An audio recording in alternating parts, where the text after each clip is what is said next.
ওনার স্থান সারা বাংলাদেশের মানুষের অন্তরে। একজন গৃহবধূ থেকে শুরু করে উনি হয়ে উঠেছেন একজন জাতীয় তথা বিশ্বের নেত্রী। এই আপোষহীনতাই বাংলাদেশকে অনন্য উচ্চতায় নিয়ে গেছে। আসলে অনুভূতি তো প্রকাশ করার মতো না। খালেদা জিয়া সারা বাংলাদেশের মানুষের প্রাণ। ওনার স্থান সারা বাংলাদেশের মানুষের অন্তরে। প্রত্যেকটা জাতীয়তাবাদী সহ সাধারণ মানুষের মধ্যে উনি স্থান করে নিয়েছেন।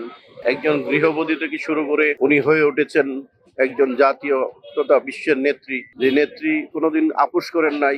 গণতন্ত্রের স্বার্থে, বাংলাদেশের স্বার্থে, সার্বভৌমত্বের স্বার্থে কোনোদিন কারো সাথে আপোষ করেন নাই। এই আপোষহীনতাই বাংলাদেশকে অনন্য উচ্চতায় নিয়ে গেছে। আজকের সেই এক অনবদ্য কাব্যের জবনিকা হলো তার মৃত্যুর মাধ্যমে। এই সারা বাংলাদেশ থেকে মানুষ ছুটে এসেছেন। খবর শোনা মাত্রই আমরাও ছুটে এসেছি। আমরা ওনার বিদেহী আত্মার মাগফিরাত কামনা করছি।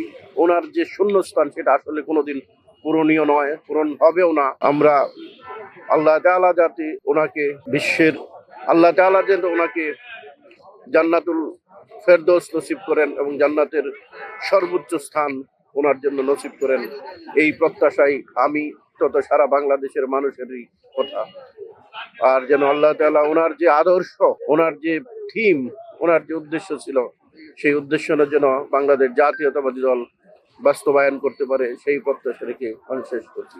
আসসালামু আলাইকুম।